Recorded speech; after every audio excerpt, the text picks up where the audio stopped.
का शरीर मिल जाए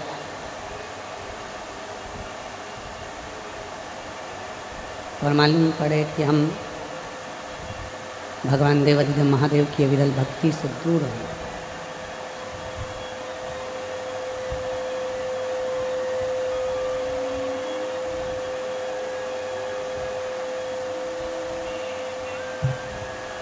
तो फिर ये संसार सागर में जन्म लेना हमारा व्यर्थ है। शरीर मानव का मिलने पर, मानव का शरीर प्राप्त होने पर भगवान देवाधिदेव महादेव की भक्ति को धारण करना, महादेव की भक्ति को अपने भीतर उतारना। अगर शरीर मनुष्य का मिल गया और मनुष्य का शरीर मिलने पर शिव भक्ति आप कर रहे हैं, भगवान शंकर की अविरल भक्ति को आप अगर धारण कर रहे हैं, भगवान शिव का यदि आप भजन कर रहे हैं, तो ये मानकर चलें कि फिर इस मृत्यु लोक में दूसरा जन्म हमारा नहीं है। जगत गुरु शंकराचार्य जी ने अपनी वाणी में, अपने शब्दों में कहा है कि पुनरपि जननम पुनरपि मरणम के प्रपंच से छूटने के लिए शिव की भक्ति जरूरी है।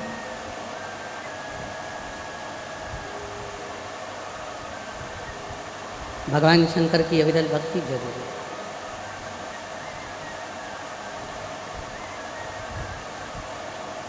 एक चक्र चलता है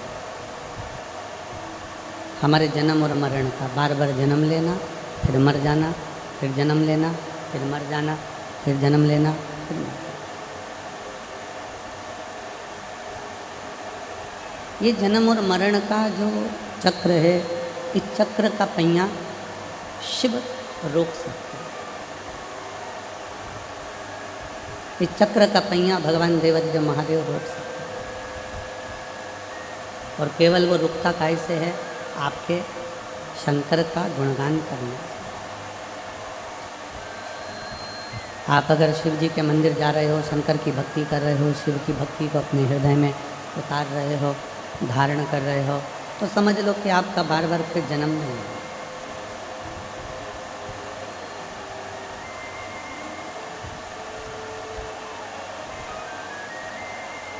भीड़ बहुत होती है ना,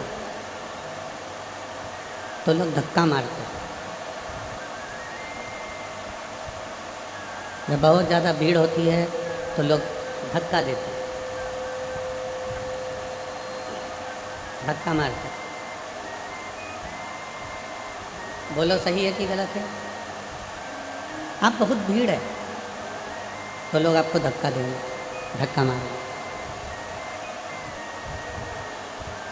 उसी तरह भीड़ में लोग जैसे धक्का मारते हैं, उसी तरह जब हमारा पाप बहुत बढ़ जाता है, बहुत पाप बढ़ जाता है, तो वो पाप भी पुण्य को धक्का मारता है, तो यहाँ से हट जाए। हमारा पाप पुण्य नहीं करने देता, पाप पुण्य को प्रबल नहीं होने देता, पाप पुण्य को धक्का मारकर एक और कर देता है।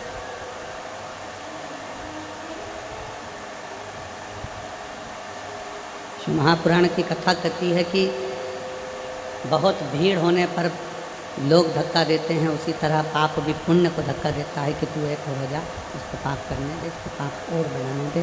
पाप जब बढ़ेगा तो ये अच्छा कर्म अगर करेगा तो इसको भगवान की शरणागति मिल जाएगी, और अगर पाप ही पाप करता रहेगा, बेकार ही बेकार कर्म करता रहेगा, तो फिर भटक जाएगा।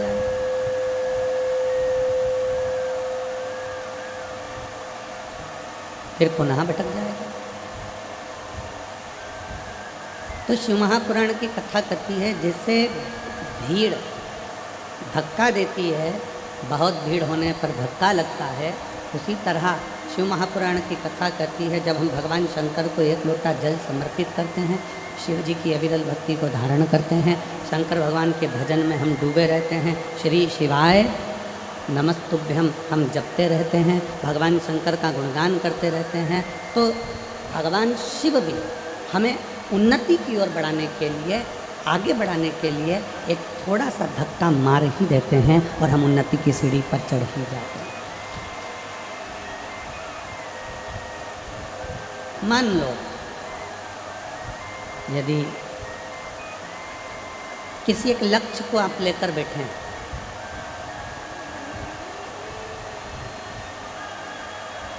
बाबा हमारा ये काम कर देना, बाबा हमारा ये कार्य पूर्ण कर देना, बाबा हमारा ये कार्य पूर्ण कर देना, बाबा ये हमारा काम है, आप पूरा कर देना, आप ये कृपा कर देना, आप ये दया कर देना, आप ये करुणा कर देना। शिव महापुराण की कथा कहती है, अगर आपका वो कार्य नहीं हुआ, मान लो तुमने मेहनत भी करी, सब कुछ करा, खूब मेहनत कर कर तुम आगे भी बढ़ गए, सब कुछ हो गया और तुम्हारा वो कार्य जो तुमने सोचा था वो नहीं हुआ, तो भगवान शंकर को उसके लिए भी धन्यवाद देना। तुम्हारा सोचा हुआ कार्य अगर नहीं हुआ है तो भगवान शंकर को उसके लिए भी धन्यवाद देना कि बाबा हो सकता है कि तूने मेरे लिए और भी कुछ अच्छा सोच कर रखा होगा, इसलिए अभी तूने वो कार्य नहीं होने दिया, आगे चलकर तू जरूर करेगा। हम ये विचार ना करें, हम हमारे मन में ये भाव उत्पन्न ना करें, हमारे मन में ये विचार लेकर ना आए, हमारे मन में हम ये भाव लेकर ना आए कि बाबा ने हमारी नहीं सुनी या बाबा ने हमारे लिए कार्य नहीं ना।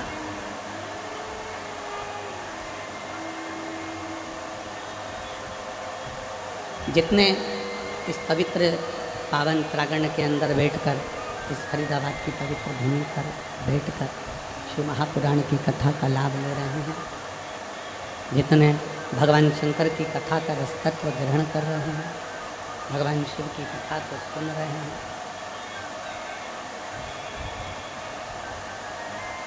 आप अपने मन में एक भाव लेकर आए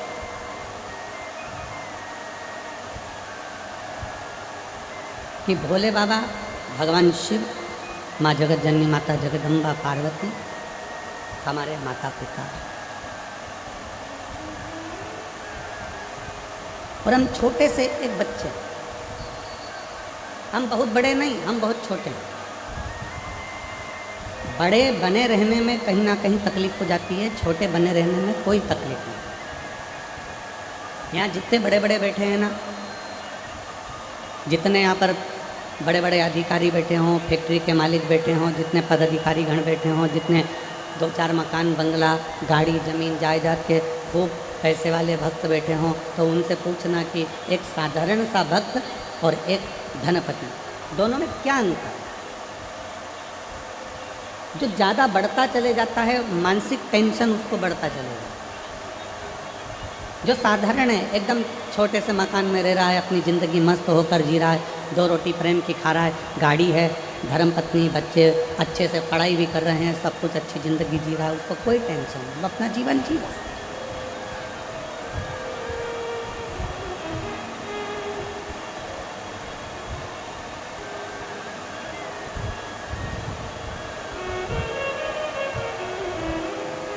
रोड का कितना भी टैक्स जमा कर दो, रोड टैक्स कितना भी जमा कर दो, पर रोड पर रह नहीं सकते।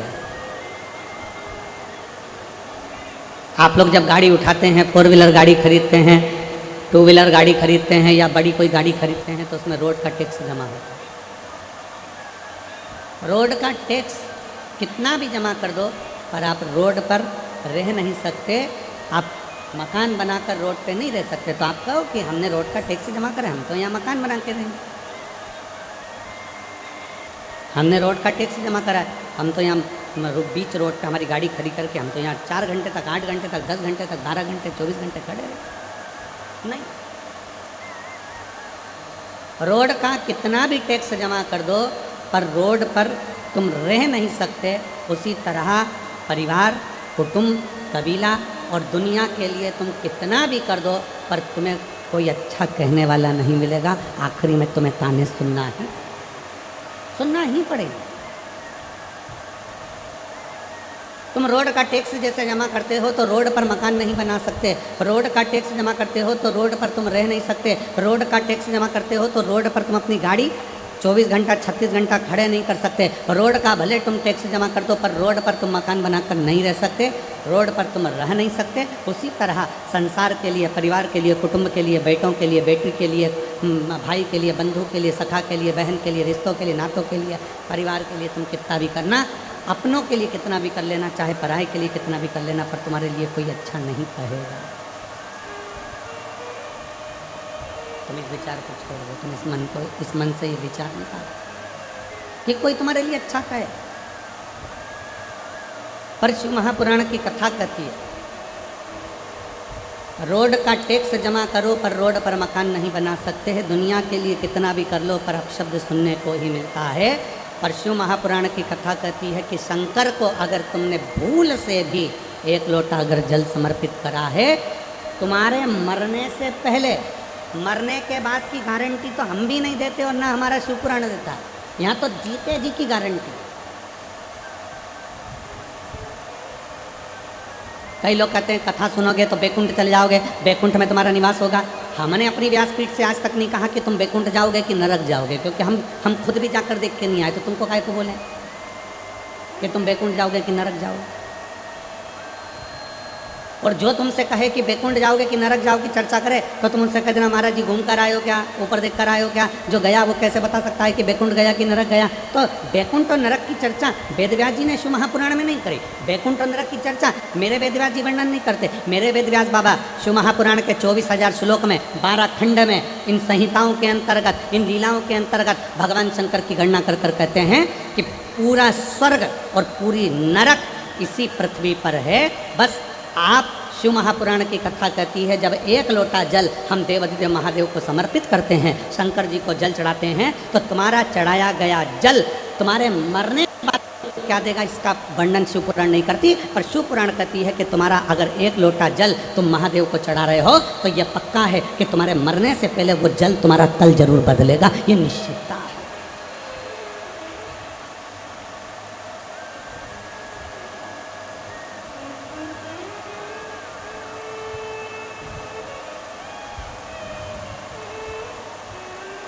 वो जल तुम्हारा कल बदल सकता है।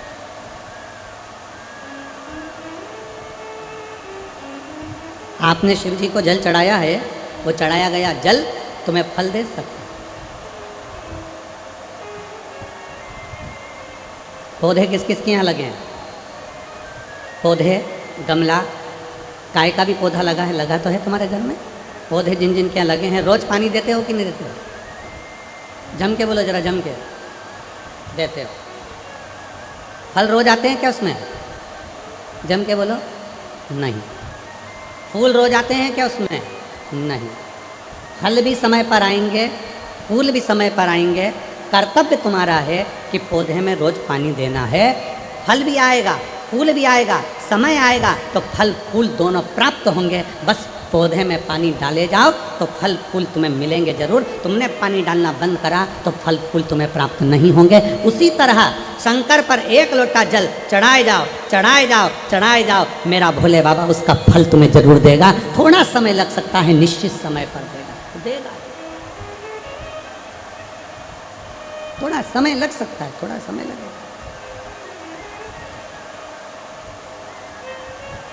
और शंभु शरणे पड़ी मांगू घड़ी रे, दुख काटो दया करीने दर्शन शंभो शरणे मांगू घड़ी रे, दुख काटो दया करी। थोड़ा समय लग सकता है, जल चढ़ाते जाओ, पौधे में जल डाले जाओ, वृक्ष के नीचे पानी चढ़ाए जाओ, फल आएगा। पौधे में जल डाले जाओ, फूल जरूर आएगा। उसी तरह शंकर पे एक लोटा जल चढ़ाए जाओ, प्रतिदिन चढ़ाओ, एक ना एक दिन उसका फल जरूर आएगा और तुम्हारा कल्याण जरूर। चढ़ाए।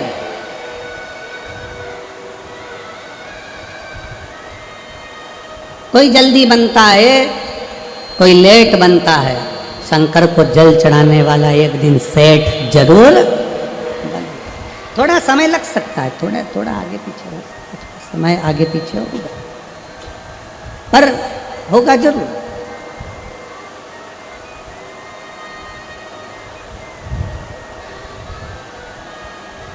विश्वास है तो शिव है। एक कथा आती है वरकरेश महादेव की। एक कथा आती है वरकरेश्वर महादेव की। और ये वरकरेश्वर महादेव कोई साधारण महादेव नहीं है।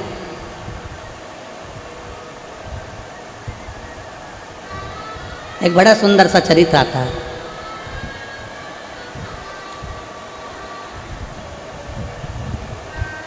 मही सागर संगम।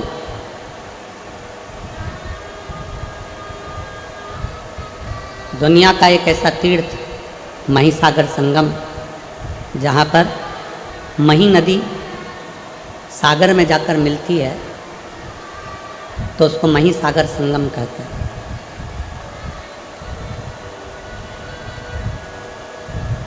ये वो मही नदी जिसको गंगा, यमुना, सरस्वती, कावेरी, छिपरा, सरयू, मंदाकिनी जब सब बैठकर आपस में चर्चा करती हैं और आपस में बैठकर हरि का गुणगान करती हैं, तो मही नदी को प्रकट कर लेती हैं। ये मही नदी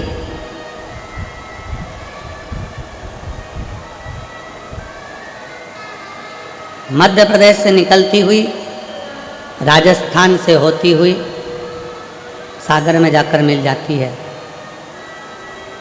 सागर में पहुंच जाती है। जहाँ पर सागर से उसका संगम हुआ है उसे मही सागर कहते हैं। मही सागर संगम एक ऐसा तीर्थ जहाँ भगवान शंकर के 4 शिवलिंग विराजमान है, जिसमें से एक स्वयं षडानंद कार्तिकेय जी, जिसको स्थापित करिए स्तंभेश्वर शिव महाराज भगवान शिव। दूसरा कल कथा सुन रहे थे काल भीति की। एक शिवलिंग काल भीति ने प्रकट किया वहां पर महाकाल के।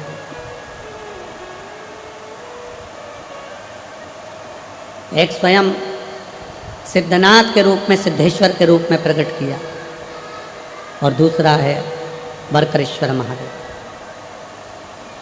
कभी जिंदगी में अगर मौका मिले तो मही संगम एक बार जरूर जाएं और मही संगम का दर्शन करें। वरकरेश्वर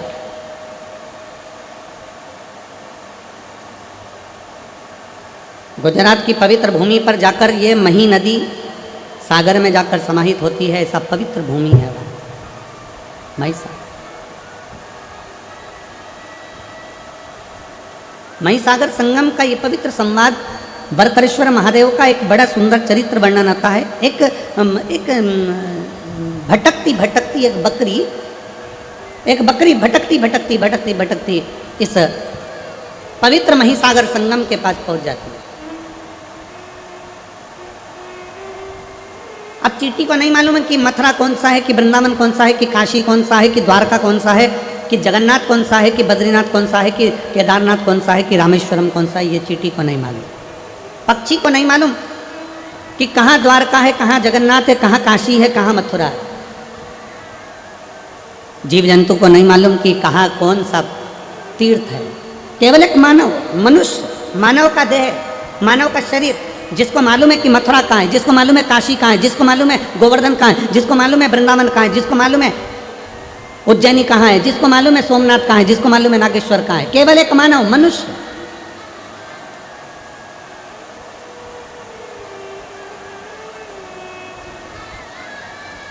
कभी तुमने कहीं सुना है, लाखों की संख्या में आप लोग बैठे हो और लाखों करोड़ों की संख्या में आस्था चैनल पर लोग इस कथा को श्रवण कर रहे हैं, शिव भक्त इस कथा को सुन रहे हैं, और लाखों की संख्या में लोग इसको फेसबुक यूट्यूब पर कथा श्रवण कर रहे हैं। 5 दिन की यह फरीदाबाद की शिव महापुराण की कथा, लाखों करोड़ों भक्त देश में और विदेश में बैठकर इस कथा को सुन रहे हैं। कभी किसी ने सुना कि गाय को ले जाकर तीर्थ कराओ? कभी किसी ने सुना चींटी को ले जाकर तीर्थ कराओ? कभी किसी ने सुना कि कुत्ते को ले जाकर तीर्थ का स्नान कराओ? कभी किसी ने सुना पशु को ले जाकर तीर्थ का स्नान कराओ? कभी किसी ने सुना कि पक्षी को तीर्थ का स्नान कराओ? केवल सुनने में मिलता है तो केवल इतना मिलता है कि मनुष्य इस तीर्थ में जाकर स्नान करे। मनुष्य, मानव शरीर, ये मनुष्य जाए और तीर्थ का दर्शन करे, मनुष्य जाए और तीर्थ में स्नान करे। क्यों? क्या चींटी के लिए तीर्थ नहीं है? क्या चींटे के लिए तीर्थ नहीं है? क्या पशु के लिए तीर्थ नहीं है? क्या पक्षी के लिए तीर्थ नहीं है? केवल एक मनुष्य के लिए क्यों लिखा कि मानव तीर्थ में जाए? मानव जाए, जाकर तीर्थ का स्नान करे, मानव जाए कुरुक्षेत्र में जाकर स्नान करे, मानव जाए तीर्थ में जाकर दर्शन करे। केवल मनुष्य के लिए क्यों है? तो शिव महापुराण की कथा कहती है पशु पक्षी के लिए नहीं, मनुष्य के लिए तीर्थ का दर्शन, तीर्थ का स्नान, तीर्थ का दान, तीर्थ का भजन केवल मनुष्य के लिए इसलिए कहा गया क्योंकि 83,99,999 योनियां काटने के बाद 84 लाख में नंबर की योनि है मनुष्य की योनि। और मानव शरीर एक ऐसा शरीर है, अगर इस शरीर में वो भजन कर लेता है, स्मरण कर लेता है, दान कर लेता है, पुण्य कर लेता है, कीर्तन कर लेता है, तीर्थ नहा लेता है, तो फिर इसका अगला जन्म नहीं होता। पर जितने जीव हैं, पशुचर, जलचर, थलचर, जितने भी जीव जंतु हैं, ये स्नान करेंगे पर इनकी सुध में नहीं रहेगा कि हमने तीर्थ का स्नान करा। गाय को नहीं मालूम, पशु को नहीं मालूम, कुत्ते को नहीं मालूम, पक्षी को नहीं मालूम कि हमने तीर्थ का स्नान करा, पर मनुष्य को मालूम है कि मैंने तीर्थ का स्नान करा है। तीर्थ का स्नान करा है तो वो मरने के बाद भी ऊपर जाकर भी यमराज के सामने जाकर खड़े होकर कह सकता है कि मैंने कुरुक्षेत्र का स्नान करा था, मैंने यमुना का स्नान करा था, मैंने गंगा का स्नान करा था और तूने मुझे नरक में पटक दिया। वो ऊपर जाकर भी कह सकता है, वो जीवात्मा वहां पर भी बोल सकती है कि मैंने तीर्थ का स्नान करा था। और शिव महापुराण की कथा कहती है अगर भूल से भी, शिव महापुराण का बड़ा सुंदर चरित्र कहता है कि जैसे तीर्थ में पशु पक्षी जीव जलचर थलचर वायुचर को नहीं मालूम रहता कि वो कहाँ है, शिव महापुराण की कथा कहती है अगर भूल से भी अगर कोई कुत्ता, कोई पशु, कोई पक्षी, कोई जानवर, कोई जलचर, कोई थलचर 12 ज्योतिर्लिंग में से किसी एक ज्योतिर्लिंग में अगर जन्म भी ले लेता है तो फिर उसका अगला जन्म नहीं होता, वो जीव उसी जगह से तर जाता है, उसी जगह से तर जाता है। कितना सुंदर का एक गाली लोग दे देते हैं, तुझ में अकल नहीं है, तू स्वान है, तू कुत्ता है, तू गधा है, और लोग लड़ने में बैठ जाते हैं। अगर जिसने गाली दी है ना उससे कहो भगवान से प्रार्थना करना, अगर स्वान भी बनाए ना, कुत्ता भी बनाए ना, तो कहीं किसी तीर्थ का बना देना, काशी विश्वनाथ के उस बनारस का, उस विश्वनाथ की भूमि वाराणसी का बना देना। अगर मुझे गधा भी बनाए तो भगवान से प्रार्थना करना कि हरिद्वार का बना देना, कम से कम गंगा की रज मुझे लगेगी, काशी विश्वनाथ के गंगा की रज मुझे लगेगी, उज्जैनी की रज मुझे लगेगी, कुबरेश्वर धाम की रज मुझे लगेगी, तो मैं भी तर जाऊंगा, अगला जन्म मेरा फिर संसार में नहीं होगा। बनाना तो ऐसा बना, बनाना तो ऐसा बना।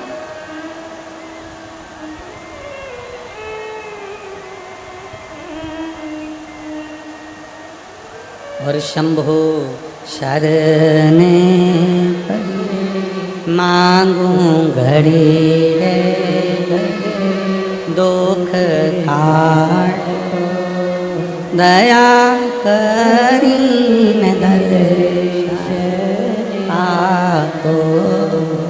शंभो शरणे मांगू घड़ी रे दुख दया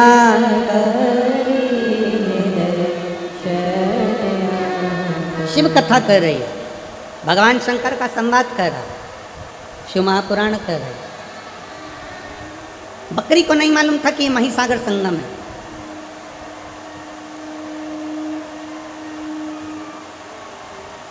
आप लोग कहेंगे गुरुजी आज की कथा कहाँ से बोल रहे हैं, तो स्कंद पुराण कुमारी खंड से आज की कथा को लिया।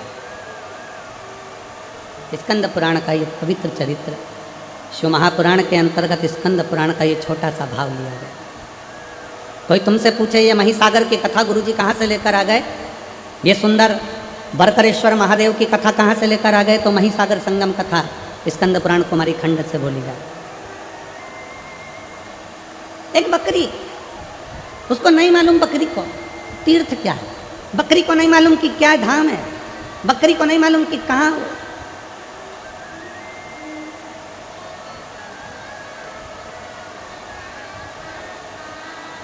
शिव महापुराण की उमा संहिता कहती है कि जिस स्थान पर शिव महापुराण की कथा होती है, बाबा भोलेनाथ की कथा जिस जगह पर होती है, जिस स्थान पर होती है, उस स्थान के पास में जितने जीव रहते हैं, जलचर, थलचर, वायुचर, पशु, पक्षी, जानवर, मनुष्य तो छोड़ो, जो जीव भी रहते हैं, शिव महापुराण की कथा कहती है उसका भी अगला जन्म नहीं होता, वो भी तर जाते हैं, वो भी तर जाते हैं। एक पत्र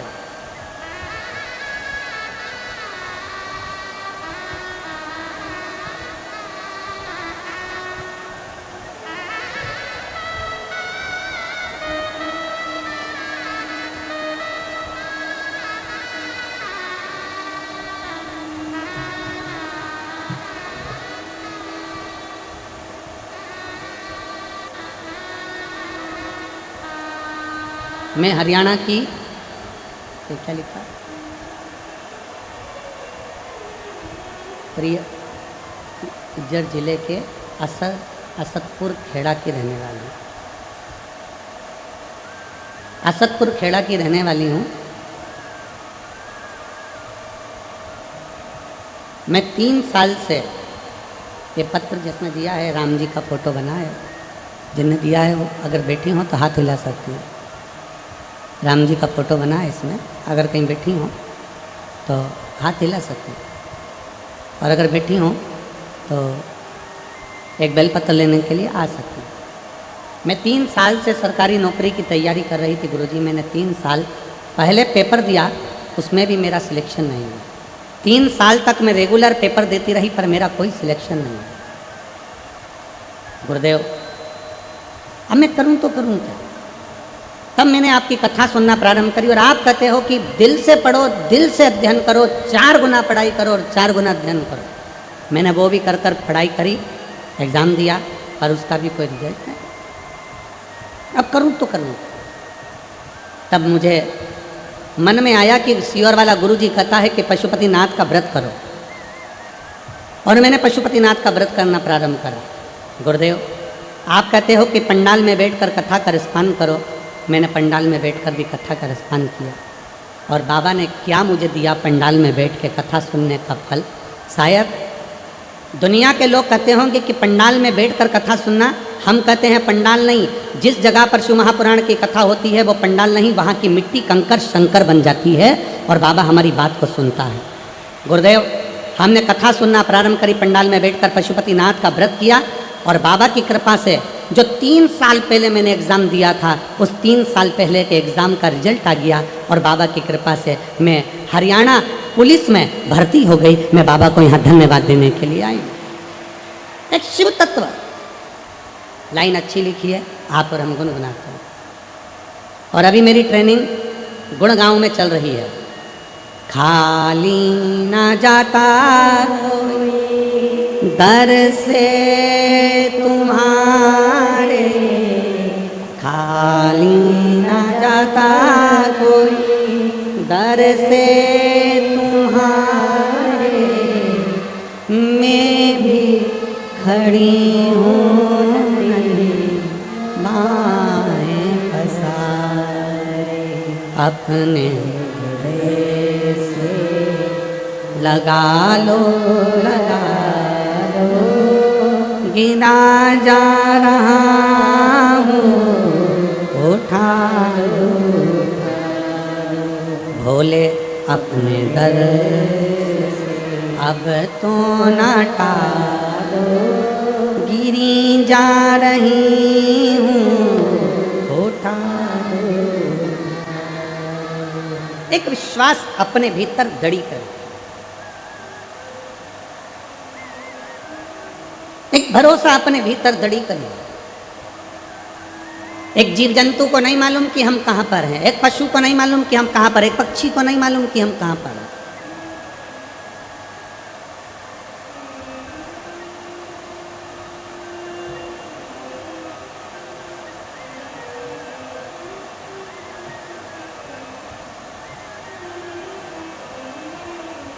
एक सीहोर कुबेरेश्वर धाम पर किसी ने एक कुत्ता का फोटो डाला। शंकर जी पर चढ़ा हुआ दूध बाहर गया और कुत्ता उसको चाट रहा।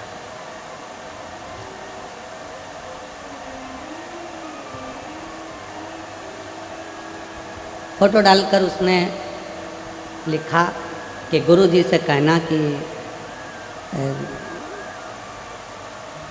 जो दूध चढ़ता है वो कुत्ता बिल्ली पीते रहते हैं, तो गुरु जी ने मंदिरों की सफाई तो करवा ही दी है, पर ऐसा कर दो कि यह कुत्ता बिल्ली मंदिर के द्वार पर ना आए और वहाँ दूध वगैरह ना आए। अब वो पत्र हमको वो मैसेज कहा, गुरु जी ये मैसेज आया। मंदिर की सफाई तो आप करा ही देते हो, मंदिर में तो खूब दिया बत्ती लगने लगा, मंदिर में लोग जाने लगे, पर ये चढ़ा हुआ दूध कुत्ता पी रहा है, ये अच्छी बात है। तो जिसने वो मैसेज भेजा था, बहुत पहले की बात है, हम उनसे कहेंगे आपका चढ़ाया गया दूध, शिव पर चढ़ा हुआ जल आप और हम पीते हैं तो बाबा की कृपा आप और हम पर हो जाती है। अगर वो चढ़ा हुआ दूध किसी स्वान ने पी लिया, कुत्ते ने पी लिया, तो उसकी भी तो जिंदगी संवर गई है, उसका भी तो जीवन संवर गया। मेरे शंकर भगवान का एक नाम है पशुपति नाथ। शिव केवल तुम्हारे ही नहीं, शिव केवल सीहोर वाला महाराज का नहीं, शंकर भगवान केवल तुम्हारे नहीं, शंकर भगवान केवल मनुष्य के नहीं, शंकर भगवान तो पशु के भी देव हैं, इसलिए उसको पशुपति नाथ कहते हैं।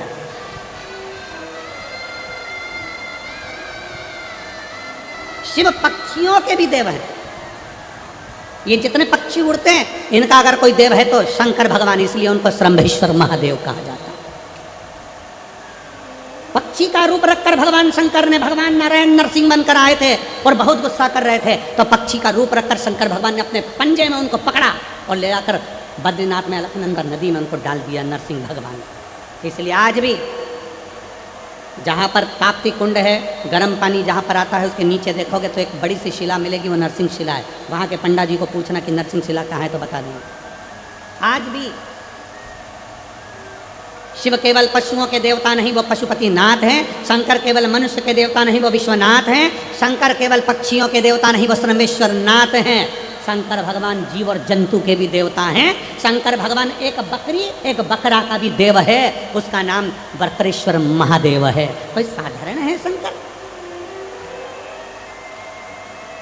पीपल देव का भी देव है महादेव, इसलिए नाम पड़ गया पिपलेश्वर महादेव। बड़ के वृक्ष का भी देव है महादेव, तो बटकेश्वर महादेव। ऐसा कौन सा देव है जो शंकर की शरणागति में नहीं है? ऐसा कौन देव, ऐसा कौन पशु, ऐसा कौन सा पक्षी, ऐसा कौन सा जानवर, ऐसा कौन सा जीव जो शंकर की शरणागति में नहीं है? आप और हम शिव को भूल जाते हैं, छोड़ देते हैं। जगत गुरु शंकराचार्य जी कहते हैं, शंकर भगवान को पकड़ने वाला, शंकर भगवान को एक लोटा जल चढ़ाने वाला, जगत गुरु शंकराचार्य जी कहते हैं शंकर की भक्ति करने वाला, शिव को भजने वाला, अगर भूल से भी शंकर को छोड़ देता है, पर शंकर भगवान अपने भक्त को कभी नहीं छोड़ते अंतिम श्वास तक। शिव नहीं छोड़ते अंतिम श्वास तक, शंकर नहीं छोड़ते आखिरी श्वास तक।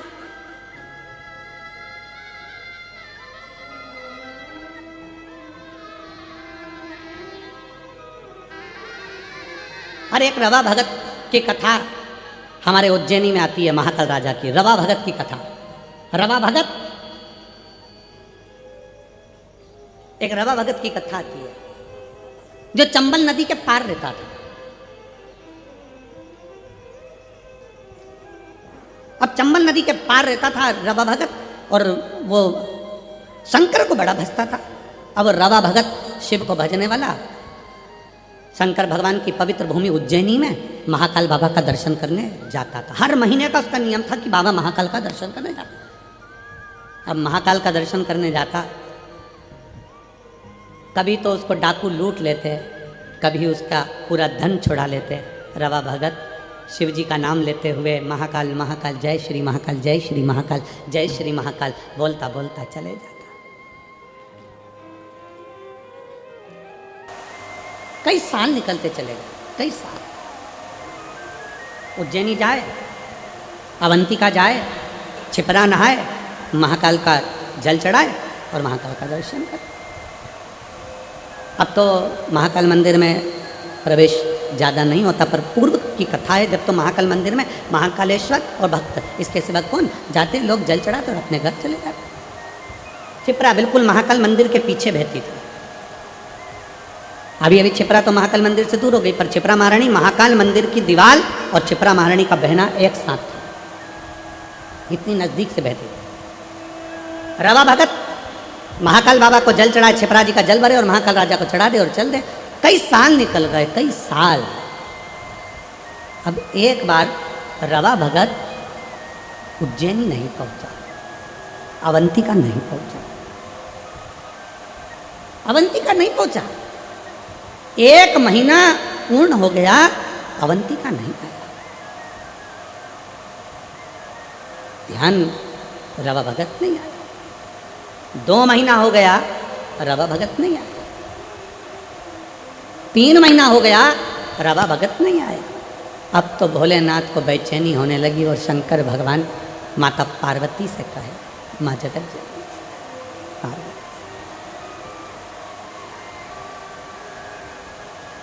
उज्जैन कौन कौन गया है? सब गए हो? रखो। शंकर जी के मंदिर में पार्वती जी हमेशा बैठी रहती है। उज्जैन महाकाल के मंदिर में पार्वती जी बैठी नहीं है, खड़ी हुई है। करें दर्शन आप लोगों ने? जम के तो बोलो, करें ना? पार्वती जी खड़ी। शिव बोले रवा भगत के लिए, पार्वती हर महीने मेरा भगत आता था, रवा भगत आ नहीं रहा, चंबल के पार रहता है, हो सकता है कहीं डाकुओं ने उसको कुछ त्राण दे दिया हो, तुम जाओ देखो क्या। पार्वती जी दौड़कर रवा भगत के यहाँ पहुंची और रवा भगत के यहाँ बूढ़ी का रूप रखकर उन्होंने क्या देखा कि रवा भगत के यहाँ तो खाने के भी लाले पड़ रहे, खाने के। क्यों? रहा नहीं गया। हाथ जोड़कर माता पार्वती जी ने रवा भगत से कहा, भगत जी, ओ भगत जी, पूरे नगरी में कोई दयालु दयार नहीं है, पूरी नगरी में कोई दानी नहीं है, मुझे भूख लगी है, तुम्हारे यहाँ रख लोगे? मेरा कोई है नहीं, मुझ बूढ़ी को तुम कृपा कर दीजिए, अपने रख लीजिए। रवा भगत ने कहा, माता जी आप मेरे यहाँ रहो, मना नहीं है, पर दिक्कत केवल इतनी सी है, मैं थोड़ा सा भी जोड़ कर रखता हूँ, डाकू आक्रमण करते हैं और मेरा पूरा गांव छोड़कर मेरे घर में आक्रमण कर कर मेरा खाने तक का अनाज ले जाते हैं, मेरी पत्नी भी भूखी, मैं भी भूखा, मेरे बच्चे भूखे, तुम क्या करोगे? क्या खाओगी तुम? क्या खाओगे? पार्वती जी ने कहा, मुझे यहाँ रहने तो, मुझे भी तो देखना है कि क्या हो रहा है।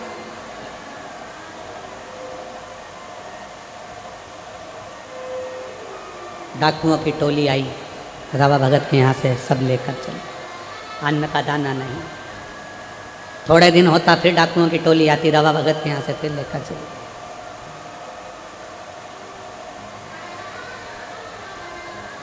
पार्वती जी ने डाकुओं को देखा और पूछा कि भाई इनको कम से कम खाने का तो छोड़ कर जाओ, खाने का तो छोड़ो।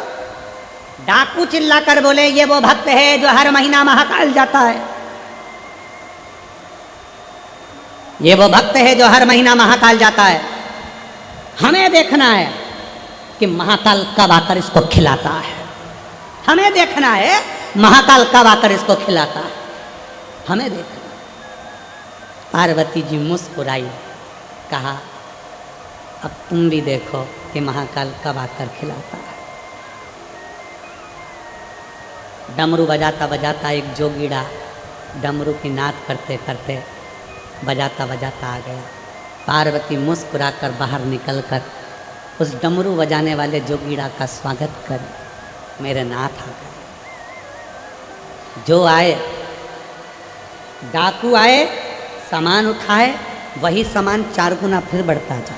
डाकू बाहर निकले, फिर सामान बढ़ता चले जा। डाकू फिर लेकर सामान निकले, फिर बढ़ता चले जा। बाहर इतना सामान इकट्ठा हो गया कि डाकू उठाने वाले कम पड़ गए, पर सामान कम ना हुआ। आखिरी में डाकुओं ने चरण पकड़ लिए कि महाकाल आकर खिलाकर भी जाता है। महाकाल आता है खिलाकर भी जाता है। अकाल मृत्यु वो मरे जो काम करे चंडाल का, काल उसका क्या बिगाड़े जो भक्त हो महाकाल का। मेरा महाकाल जो नियम बनाता है कि मैं कुबेरेश्वर धाम आऊँगा, मैं उज्जैनी जाऊँगा, मैं काशी विश्वनाथ दर्शन करने के लिए जाऊँगा, मैं महाकाल के दरवाजे पर जाऊँगा, जो नियम बनाता है 1 2 महीना 4 महीना 6 महीना 5 महीना नियम तुम बनाते हो, बाकी के नियम मेरा महादेव निभाता है। अभी कथा में कहा था शंकर को जल चढ़ाने वाला अगर 6 महीना 1 साल बाद भूल भी जाए, पर शंकर नहीं भूलते, शंकर तो उसको पकड़ कर रखते हैं, शिव उसको पकड़ कर रखते हैं।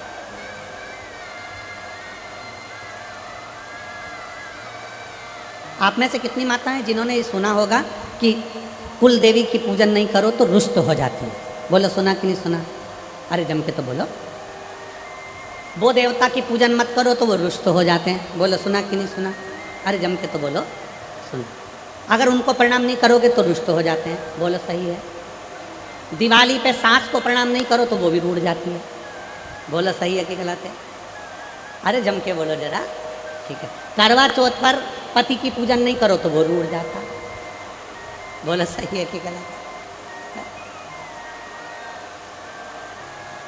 भाई दूज पर बहन भाई को राखी ना बांधे तो भाई रूठ जाता। भाई दूज पर बहन भाई को तिलक ना करे तो भाई रूठ जाता। बोलो बोलो सही है कि गलत है? संसार में सब रूठते हैं,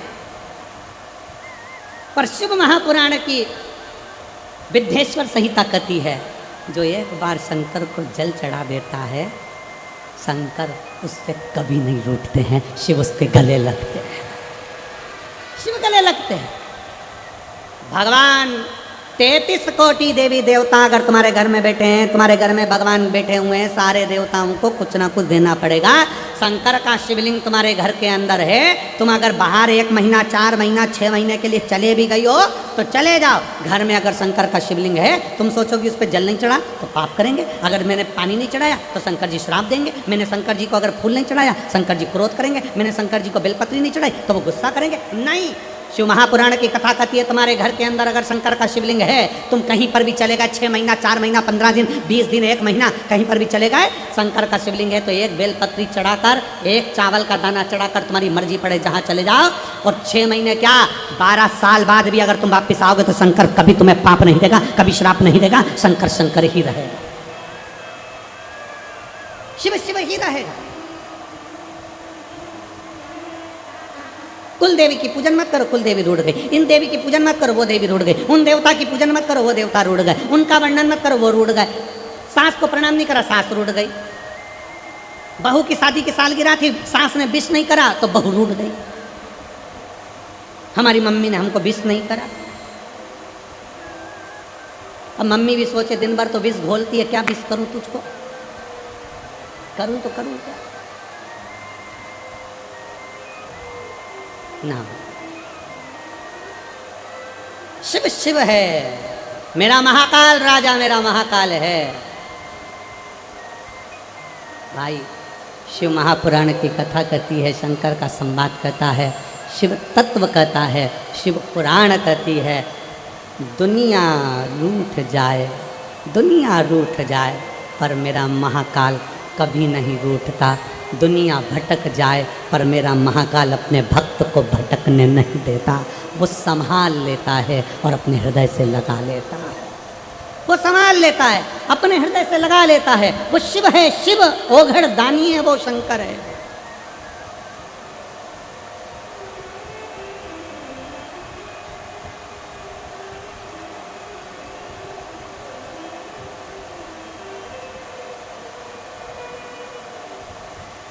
वो साधारण नहीं है, उसको पहचानना कठिन है।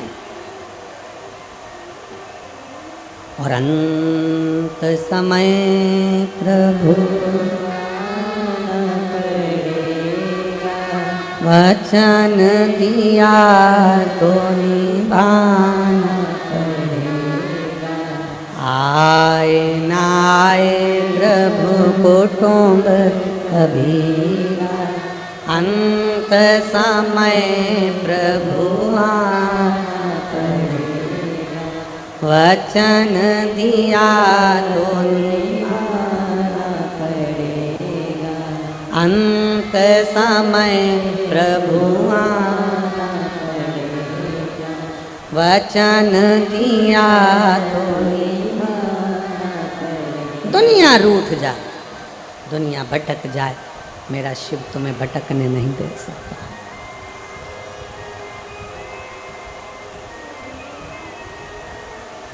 भटकने नहीं दे सकता।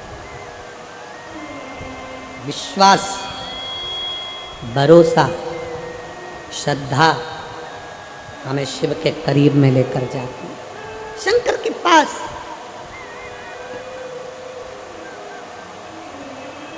बरकरेश्वर महादेव की कथा कर रही है।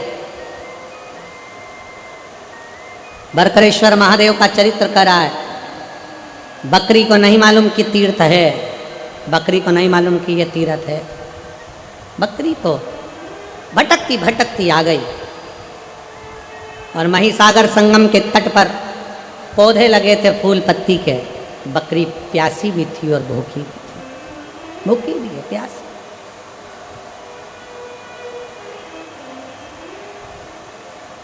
बकरी भूखी भी है और प्यासी भी है।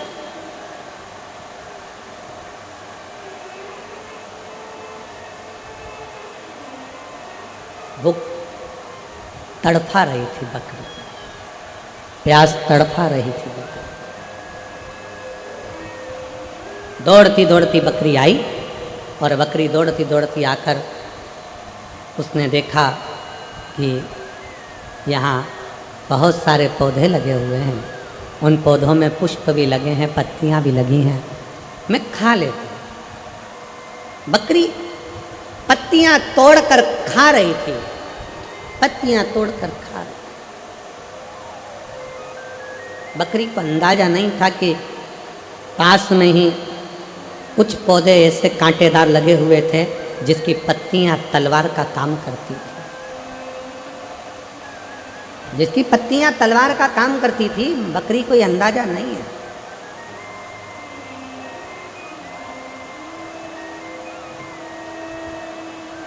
बस बकरी ने पत्तियां खाना प्रारंभ करा।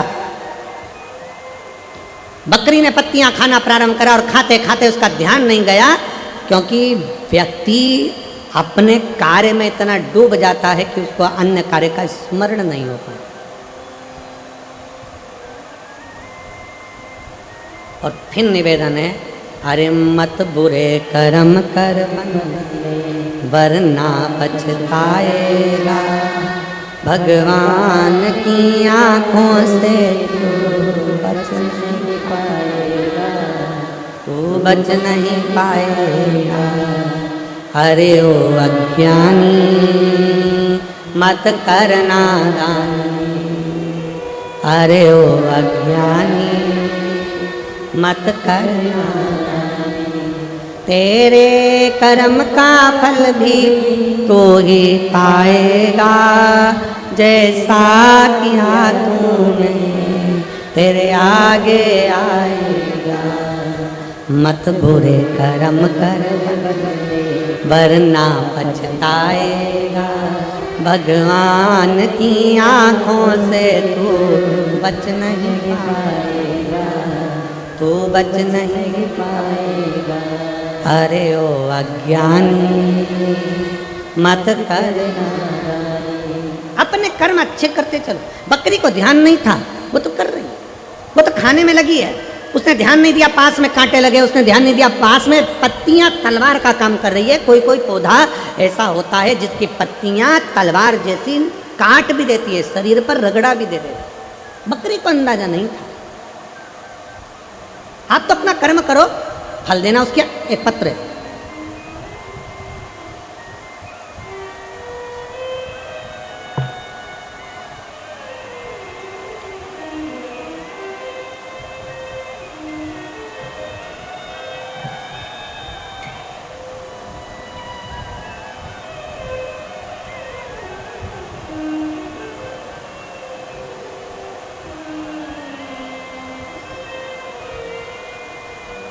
मेरा नाम सुमन पंचाल, डोली, पत्नी ब्रजेश पंचाल, स्थान जवाहर कॉलोनी फरीदाबाद।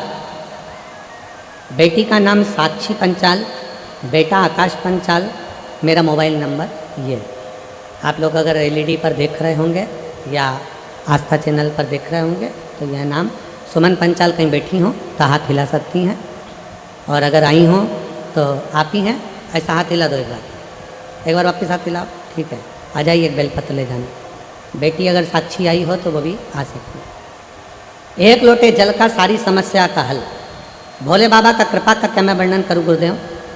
मेरे बाबा ने ऐसा मेरा साथ दिया कि मैं विश्वास नहीं कर सकती। गुरुदेव 10 साल से मेरे गर्भाशय में एक रसोली थी, एक गठान थी। 10 साल से मेरे गर्भाशय में गठान थी, हमको मालूम नहीं पड़ा। समय पर मालूम पड़ा तो वो कैंसर का रूप ले चुकी थी, और कैंसर भी साधारण नहीं गुरुदेव, पूरे शरीर में फैल गया। कैंसर कहाँ नहीं फैला, हर जगह पर फैल चुका था गुरुदेव। तब हमने हॉस्पिटल में दिखाया दिल्ली के, और इलाज प्रारंभ करा। डॉक्टर ने कह दिया कि ये पूरे शरीर में फैल चुका है, क्योंकि ये 10 साल से हो रहा है, तुमने ध्यान नहीं दिया। अब करे तो करे क्या, क्या कर सकते हैं। दुखी हो गए। तब डॉक्टर ने कहा कि इसका एक काम हो सकता है कि अभी भी एक चांस से अगर इसका ऑपरेशन कर लिया जाए तो हो सकता है इसमें अंतर हो जाए। तब हमने विचार करा कि थोड़े दिन की दवाई लेकर ऑपरेशन का विचार करते हैं, और तभी हमने डॉक्टर से समय ले लिया और बाबा का पहली बार किसी के कहने पर कथा सुनना प्रारंभ करी और बाबा पर भरोसा करा। गुरुजी, आपने व्यासपीठ से कह दिया था कि डॉक्टर भी शंकर का एक रूप होता है, डॉक्टर को जरूर दिखाओ। डॉक्टर बोले जांच कराओ, जांच कराओ। डॉक्टर बोले दवाई खाओ, दवाई खाओ। गुरुजी, आप बोलते हो कि डॉक्टर शिव का एक रूप रहता है, तो हमने डॉक्टर को शंकर मानकर, डॉक्टर को हमने नमन कर कर, प्रार्थना कर कर, उनसे भी हमने श्री शिवाय नमस्तुभ्यम बुलवाकर, और डॉक्टर से कहा डॉक्टर साहब मेरे कानों के पास श्री शिवाय नमस्तुभ्यम चलने देना और मेरा ऑपरेशन कर देना। डॉक्टर भी स्वीकार करे, और डॉक्टर को शंकर का एक रूप मानकर हमने ऑपरेशन करा लिया। ऑपरेशन कराने के बाद डॉक्टर ने कहा कि शरीर में तो बहुत ज़्यादा मात्रा में फैला हुआ है, अब बाबा ही जाने, और जिस पर तुम भरोसा करती हो वो जाने। हम शिव पर आश्रित हो गए। शंकर का चढ़ा हुआ जल लेकर पीना चालू कर दिया, रुद्राक्ष का जल पीना प्रारंभ कर दिया। गुरुजी, समय तो डॉक्टर ने हमको थोड़े से महीना का दिया था, पर आज बाबा की कृपा से मैं पूरी तरह से ठीक हो गई। मैं बाबा को यहाँ नमन करने के लिए आई। गुरुदेव, दूसरी बात और बताना चाहती हूँ। मेरी बेटी कभी आप पर भरोसा नहीं करती थी, कभी शंकर पर भरोसा नहीं करती थी, कभी किसी मंदिर में नहीं जाती थी, कभी मंदिर में नहीं जाती। उसने गवर्नमेंट जॉब के लिए इतने एग्जाम दिए, पर किसी एग्जाम में बेटी का नहीं हुआ। कई जगह पर बेटी ने पूछा भी, पर सबने जो बताया सब करा, पर बेटी का नहीं हुआ, तो उसका विश्वास खत्म हो गया। जब बेटी का विश्वास खत्म हो गया, तब मैंने अपनी बेटी से कहा कि शंकर भगवान जब मुझे रख सकते हैं तो तेरी भी गोद भर सकते हैं, तू एक बार पशुपतिनाथ का व्रत कर।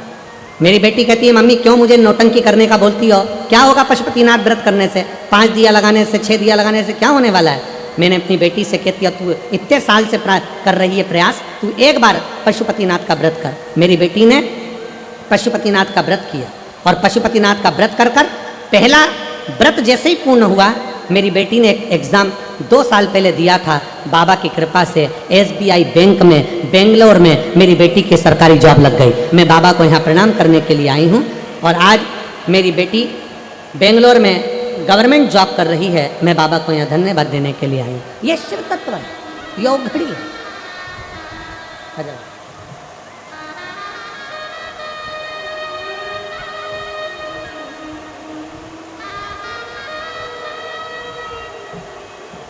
होते नहीं, अब तो खुश हो गए, अब तो एकदम बढ़िया हो गए। ये बेटी को देना, उसको भाई आंसू को ठीक है, अच्छे खुश होकर जाओ है, शिव कृपा बनी रहे, बाबा भदा। एक बेटी को भी देना है, आपके लिए आप ठीक हो पूरी तरह से।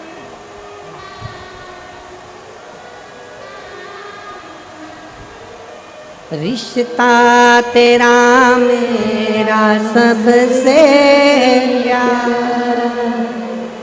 रिश्ता तेरा मेरा सबसे प्यारा, तू मेरा बाबा मैं हूँ तेरा लाला, मैं हूँ तेरा लाला, तू मेरा बाबा मैं हूँ तेरा लाला।